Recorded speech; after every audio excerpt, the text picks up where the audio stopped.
Fran Cuesta es español, leonés. Nació mi España. Hoy vive entregado a la naturaleza, a los animales. ¿Cómo estamos, Felipe?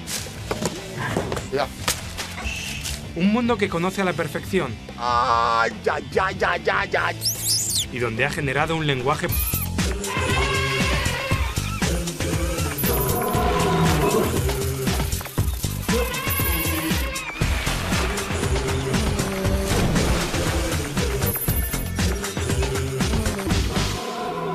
Hola, soy Frank y hoy estamos en un bosque inhóspito de Santolea Ronçana.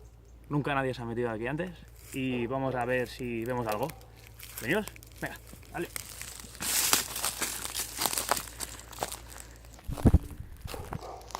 Por aquí no se puede. Por otro. Mira que encontramos aquí. Acércate. Mira. Vemos a Cuoros. Sí. Cuoros es una escultura griega.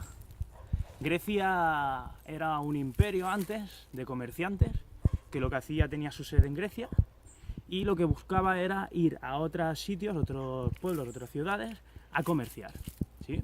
Como su pueblo se quedaba muy pequeño para todos los habitantes que tenía y el comercio que tenía era muy productivo, lo que hacía era irse a diferentes ciudades.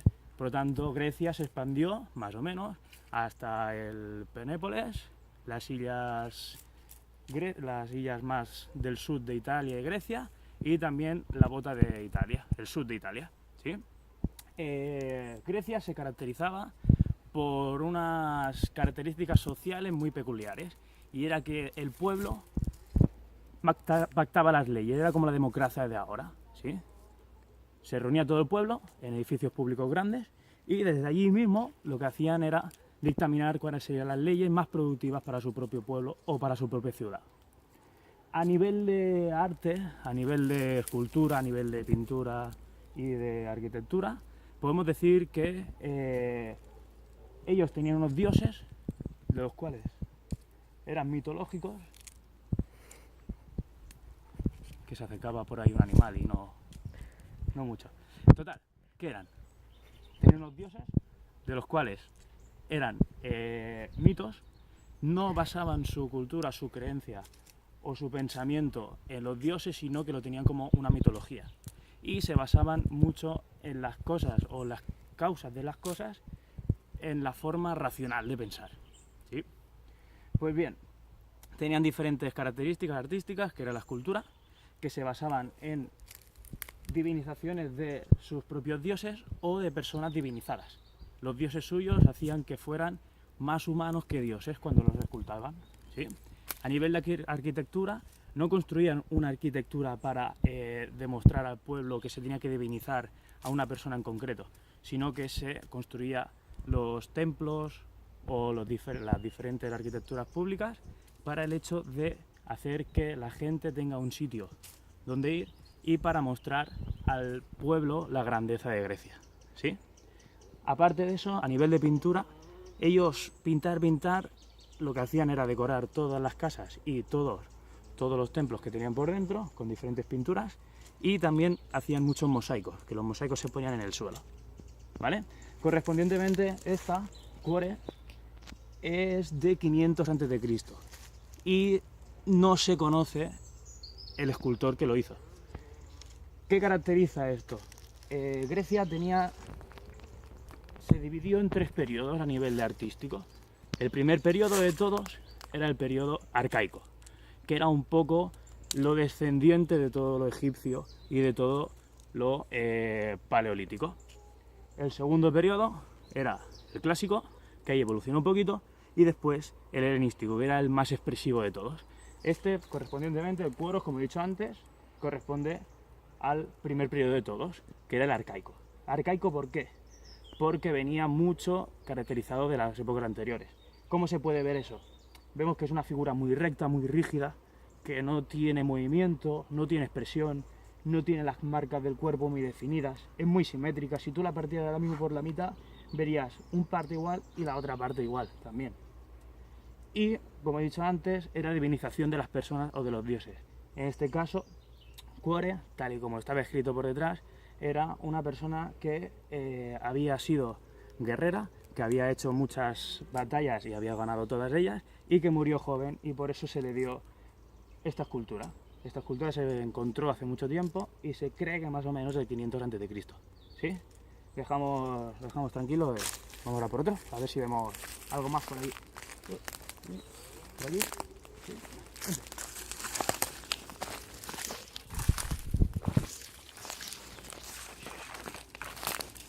Ten cuidado, no te caigas.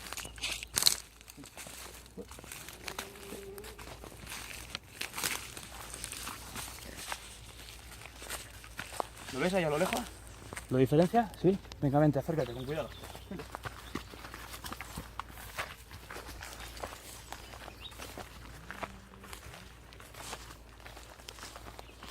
Mira, aquí tenemos otro espécimen de la arquitectura griega, de la escultura, perdón, y este corresponde al Discóbul, que fue hecho por Miró, más o menos en el 450 a.C. Aquí ya el Discóbul lo que hace es que representa la segunda etapa que hemos hablado antes. Es una etapa clásica. ¿Y qué le pasa a esta etapa clásica? La etapa clásica lo que hace es que deja un poquito el arcaico atrás y lo que hace es que le pone movimiento. El arcaico era totalmente recto, totalmente rígido, simétrico. Este rompe con la simetría. Si ves, en un lado tiene un disco para lanzarlo y en la otra está agachado. Por lo tanto, simetría nula. Y se detalla mucho más en todo, antropológicamente hablando. Todo lo que es la musculatura, los pliegues, por ejemplo los oblicuos, el culo y tal. ¿Sí? Este le da movimiento a la figura, le da vida a la figura. Por lo tanto, han pasado de un arcaico a un clásico, el arte clásico. ¿Sí? Ya lo pesco. Vamos pinchando. Vale, tenemos el Laocoon y sus hijos. ¿Sí? Esta figura ya corresponde al periodo helenístico.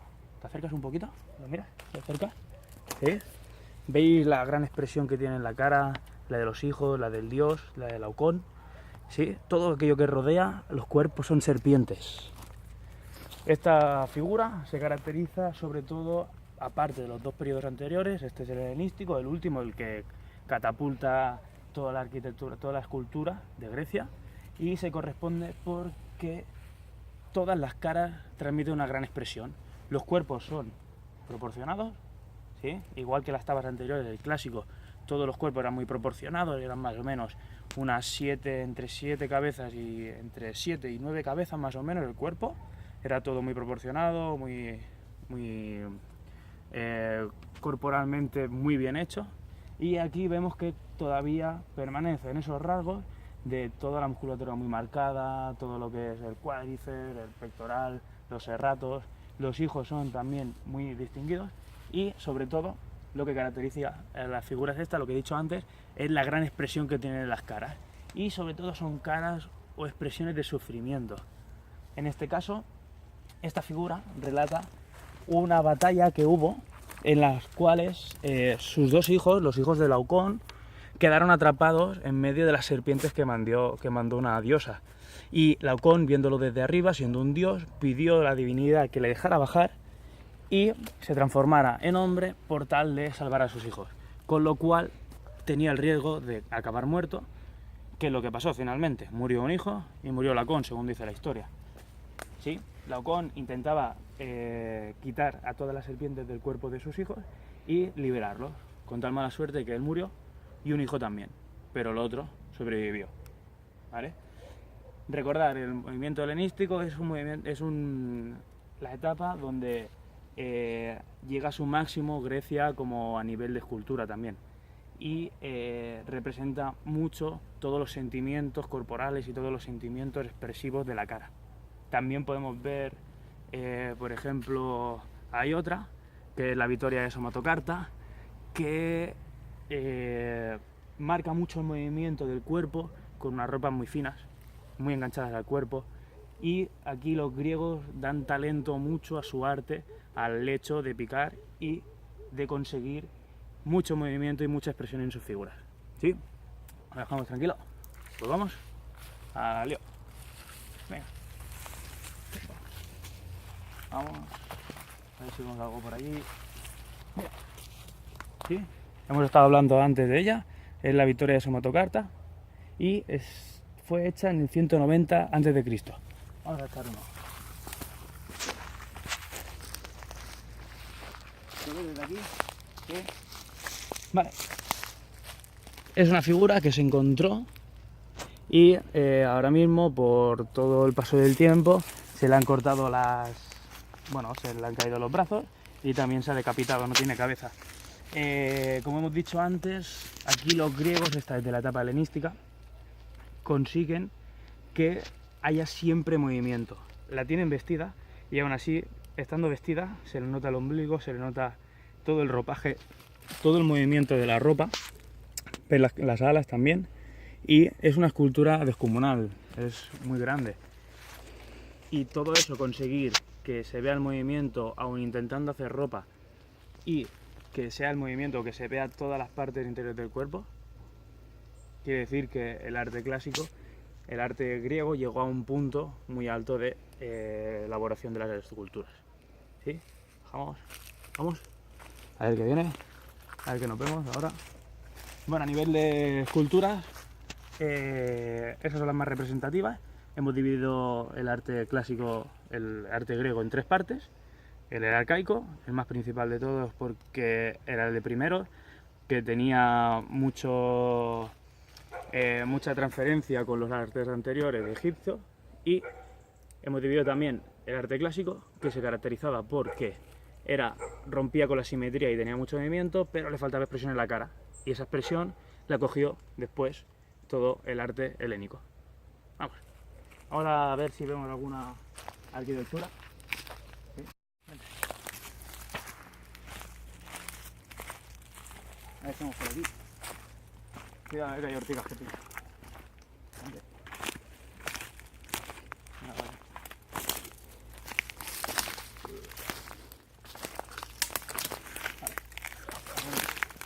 Hay que pincharlo, ¿sabes? ¿No?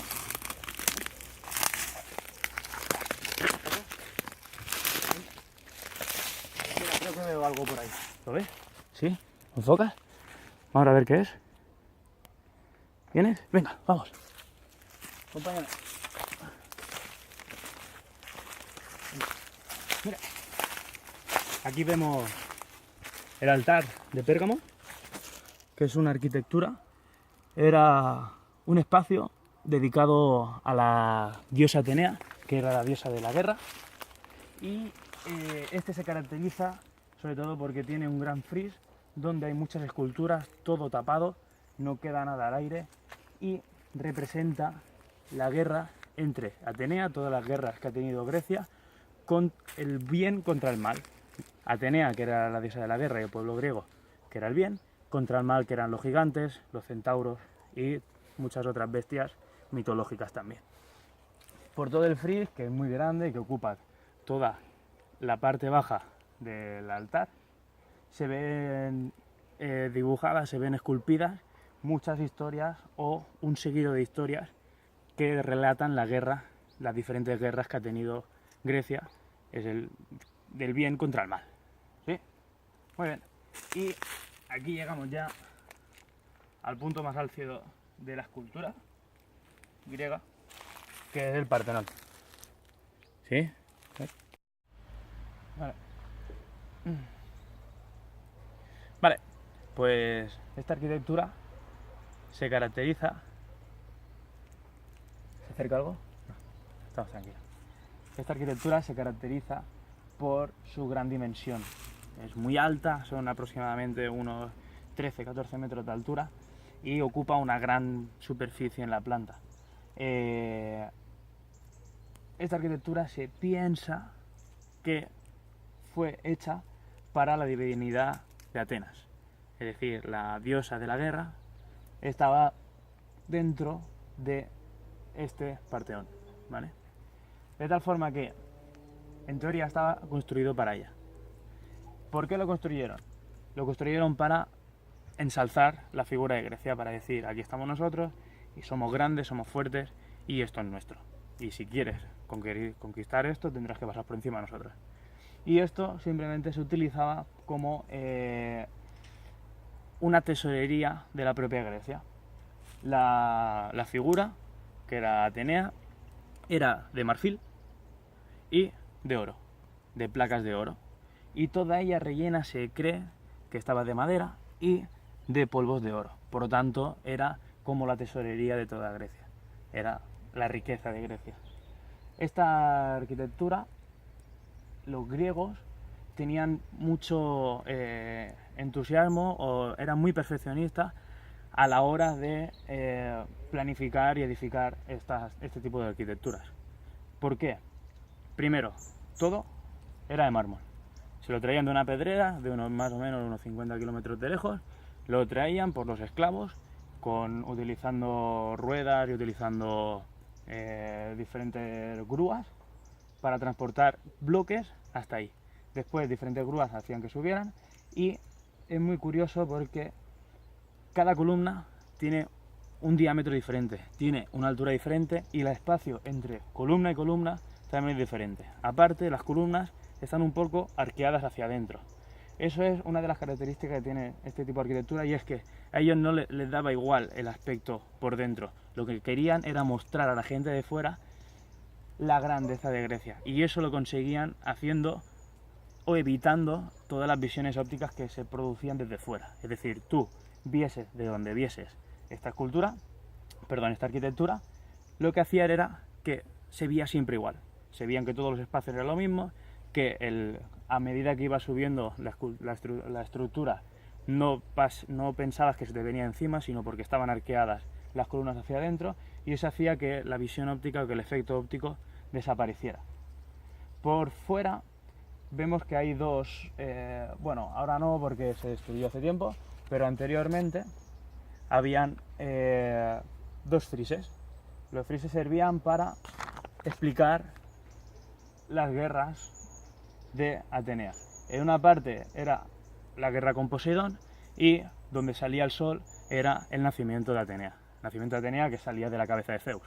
Y aquí, en la parte de donde se ponía el sol, correspondía a una guerra con Poseidón para ver quién se hacía con el poder de Grecia. Poseidón clavó su tridente en el suelo y creció una fuente de agua salada. Sí, creció una fuente de agua salada. Y Atenea lo que hizo fue plantar una semilla y creció un olivo. De ahí también que el símbolo de Grecia sea el olivero y de los Juegos Olímpicos también fuera el olivero. De hecho, los primeros Juegos Olímpicos que se hicieron en Grecia. Y la maratón, por ejemplo, es una prueba que se inventó o que un mercader, un mensajero hizo llegar la noticia de que atacaban el puerto de Grecia corriendo desde Maratón hasta Grecia, con la cual habían 42,3 kilómetros más o menos, y de ahí nace, o se supone que nace, la prueba de maratón. ¿Se acerca algo? ¿No? Vale. Sí. Pues en el fris donde sale el sol explica el nacimiento de Atenea y en el otro lo que hace es explicar la guerra o la historia mitológica de Poseidón contra Atenea. El pueblo decidió que Atenea era mejor diosa, por lo tanto era la diosa de Grecia. ¿Sí? Dentro del fris y situado a una altura de más o menos unos 13 metros, habían 160 metros de escultura tallada encima del mármol. Y eso era a tanta altura, ¿por qué? Pues la gente no podía verlo de dentro, sino que era para los dioses, para que los dioses vieran toda la estructura esa. Después, ¿qué había en esa estructura? Había unos paseos que hacían las familias más ricas de Grecia, que lo que hacían era que con las chicas más jóvenes, las hijas más jóvenes, recorrían toda Grecia y daban la vuelta a todo el Partenón, y de ahí se salió todo este tipo de fris interior que hace unos 160 metros de diámetro. ¿Sí? Con esto dejamos descansar a Grecia. Ya estamos de Grecia. Hemos hablado de la escultura, hemos hablado ahora mismo de la arquitectura, hemos dicho cómo era también un poco el pueblo de Grecia Y a nivel de pintura no hemos visto nada, se nos ha echado el tiempo encima, el día encima, pero representan los mosaicos que tenían las casas de los ricos o de los más apoderados dentro de su propio hogar. Y con esto acabamos Grecia. Nos vamos, que se nos está echando el tiempo encima y se nos va a hacer de noche. Y estar por aquí de noche es un poco peligroso. Vale, un placer. Hasta luego.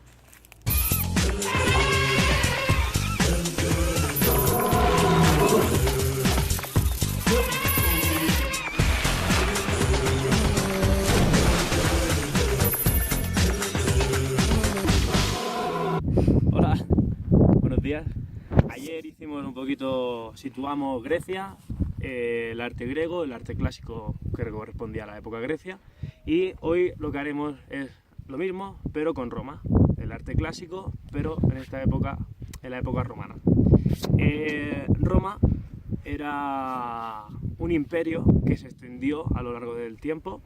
Empezó siendo Roma en el año más o menos 500 a.C., después de conquistar los etruscos, y poco a poco fue conquiriendo otro territorio. Al contrario que los griegos lo que hacían era comerciaban, no conquerían, no lo hacían a la fuerza. Los romanos sí que lo hacían. Los romanos iban allí, conquerían, imponían todas sus leyes, imponían su gobierno y imperialismo, y a partir de ahí hacían suya la ciudad. Se extendió a toda la península itálica, se fue para el Mediterráneo, la Britania y España. La máxima expansión suya más o menos fue alrededor del siglo I o II a.C. Y a partir de ahí empezó a dividir el territorio en el imperialismo, donde cada persona gobernaba su espacio, su territorio, que el gran gobernador repartía. Y a partir de esa época, que llegó la gran expansión, el siglo I, siglo II a.C., empezó a decaer el imperio y fue perdiendo hasta quedarse simplemente en Roma. A nivel de Roma destaca mucho la arquitectura. La escultura es un poco el seguimiento de todo lo que era Grecia, el detallismo, un poquito de expresión. Pasan de hacer esculturas grandes de todo el cuerpo a después solo bustos.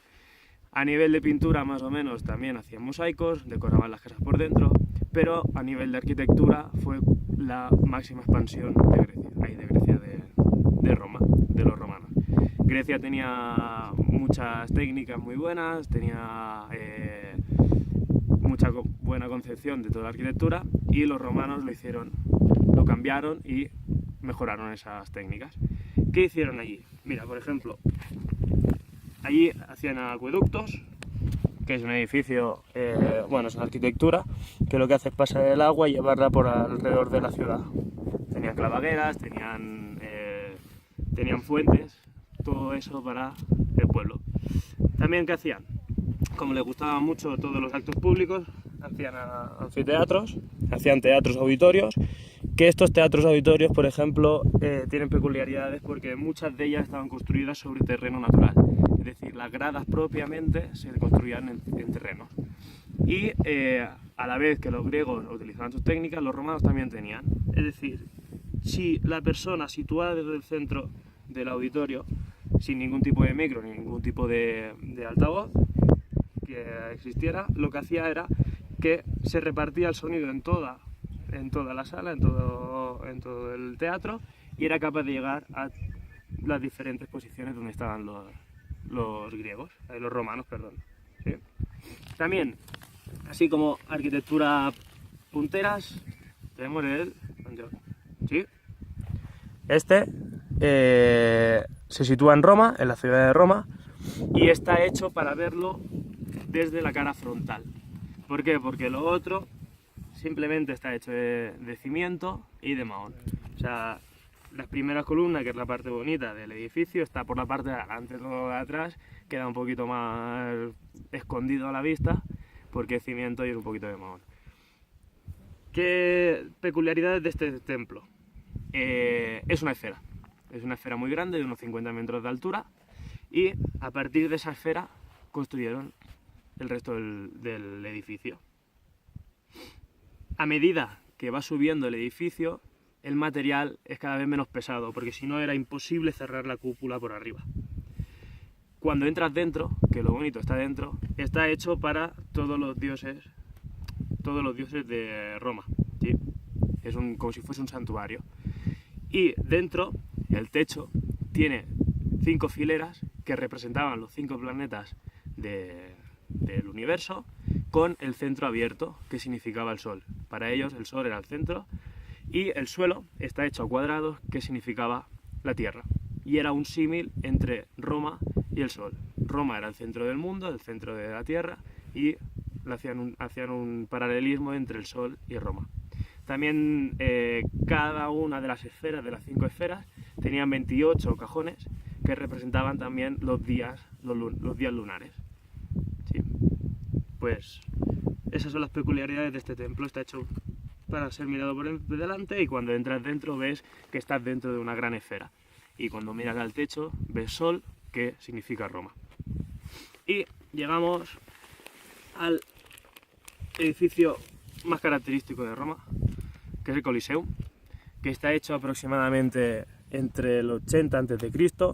y fue mandado a construir por el rey Vespasiano, ¿vale? Flavio Vespasiano. ¿Por qué? Anteriormente a él había Nerón. Nerón era un rey que estaba un poco loco. ¿Por qué? Estaba loco porque todo lo que hacía para Roma lo hacía para él. Nunca miraba hacia el pueblo. Y hubo un incendio antes de entrar Vespasiano que quemó gran parte de Roma. ¿Sí?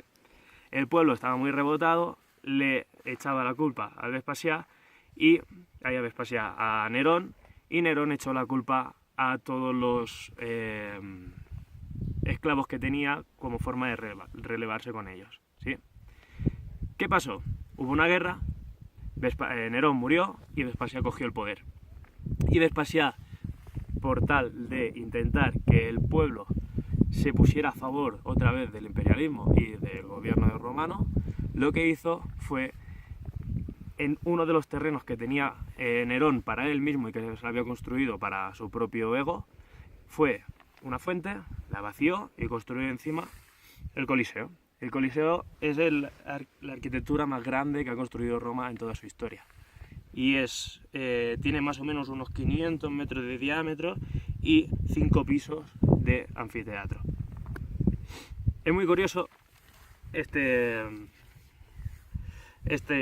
arquitectura porque Vespasiano lo mandó a construir, tardaron unos cuantos años en hacerlo, y justo antes de inaugurarlo, Vespasiano murió por causas naturales, y fueron sus 2 hijos quienes inauguraron el Coliseo. El Coliseo estaba hecho para divertir a la población, que la población tuviera un sitio donde se lo pasara bien.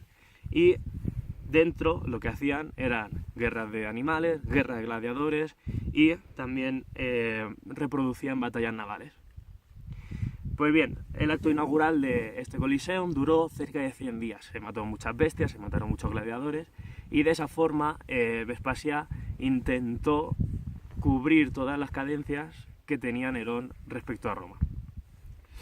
A nivel de arquitectura, combina columnas del Jónico y del Corintio, ¿vale? Las 3 tipos de columnas que hay. El techo, por tal de que los romanos no pasaran calor, también estaba cubierto los días que hacía mucho sol o que llovía. Los que se encargaban de todo el puerto de Roma, los navegantes, hacían correr unas telas de mucha longitud para cubrir todo el techo y que los romanos no pasaran calor o pasaran frío por las lluvias. ¿Sí? Dentro, si nos fijamos en esta foto, viene a ser una reproducción de 2 teatros juntos. Junto a un teatro por un lado, junto a otro teatro por el otro, y salió el Coliseo. Con lo cual, en el centro del Coliseo había una pista donde todos los animales, los gladiadores, hacían sus batallas para hacer que el pueblo se divirtiera. Debajo de la planta donde se hacían todas las batallas había como si fuese otra ciudad. Habían enfermerías, habían los sitios donde los gladiadores se preparaban, habían donde se guardaban las fieras, habían diferentes trampillas que subían y bajaban, y el Coliseo, aprovechando que venía de de un lago, lo que hicieron es dejar unos acueductos que hacían pasar el agua para reproducir las batallas navales. Poco a poco las batallas navales se fueron dejando porque la gente se divertía más con los gladiadores y acabaron construyendo encima de esos acueductos toda esa ciudad que he dicho antes, de la enfermería, de los animales, de los gladiadores, e incluso las trampillas esas que hacían que de golpe y porrazo apareciera un gladiador y luchara contra otro de forma inesperada. ¿Sí? Muy bien. Muy bien, hemos hablado de la arquitectura, ahora vamos a pasar un poquito por encima a la escultura, que como hemos dicho antes, cogía la tendencia etrusca y la griega, ¿vale? Y los romanos al principio de todo lo que hicieron fue seguir un poco con el idealismo de Grecia. Por aquí, por ejemplo, tenemos a Augusto de Prima Porta con su hijo, ¿sí? Y vemos que, por ejemplo, hay proporción en todo su cuerpo, que más o menos está entre las 7 y las 9 cabezas, que tiene mucho movimiento, que tiene todas las articulaciones marcadas, que todo el ropaje hace que el propio cuerpo tenga movimiento, que se le dibuje todo él. Y fijaros en el escudo, que el escudo es la forma más representativa de esta figura. ¿Por qué? Porque el escudo está muy marcado entre sí, ¿sí? Tiene el pectoral muy marcado, el abdomen muy ajustado al cuerpo, y a más en él están dibujadas diferentes esculturas que representan la fuerza o todas las batallas ganadas por Augusto de Prima Porta, ¿sí? ¿Qué pasó? Hubo un avance y dejaron de hacer estas esculturas que no se basaban en el idealismo hacia mitos, sino que se basaban más en la realidad, en lo que habían. Se esculpían muchas personas hacia ellas mismas, por ejemplo, gente de mucho poder, gente de como Augusto de Prima Porta, y también cosas funerarias, acabando haciendo bustos solo, ¿sí? Cosas más pequeñas, mucho más detallistas. Si os fijáis, el pelo parece que tenga movimiento, la cara con todas las arrugas de la frente y toda la expresión muy marcada, toda ella. Las esculturas eran un poquito más pequeñas, pero eso sí, mucho más detalladas, hacían que la técnica fuese mucho más depurada. Y esto cambió cuando poco a poco Roma fue conquerida por todas las presiones. El hecho de partir el imperio en diferentes partes y ser repartidos los poderes en cada uno de ellos, el imperialismo, lo que hicieron es que desde fuera empezaron a hacer presión a Roma y empezaron a conquistar todo el imperio romano, acabando solo casi con Roma. Y el emperador de aquella época lo que se hizo fue volver un poco a todos los orígenes de Grecia, incluso a los orígenes de Egipto. Y se hizo una gran figura de él mismo, sin detalle, pero monumental, para el hecho de que cuando la gente viniera de fuera, al verla, pensara que esa ciudad tenía un gran poder y que sería muy difícil conquistarla. Muy bien, con esto hemos hecho escultura, hemos hecho arquitectura, y la pintura se resumen a pintadas de dentro propias de las casas de los señores con más adquisición económica, también mosaicos en la parte del suelo, como habían querido de la propia Grecia, y también hay que decir que todas las esculturas tenían un gran detalle de pintor. Por ejemplo, el Augusto de Prima Porta, el escudo se representa que era rojo con detalles dorados, ¿sí? Y otros tipos de colores. A partir de ahí, bueno, eso ha sido todo.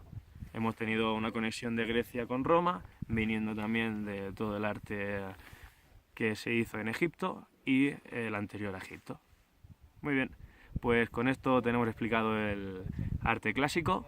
Espero que os sirva para futuras clases.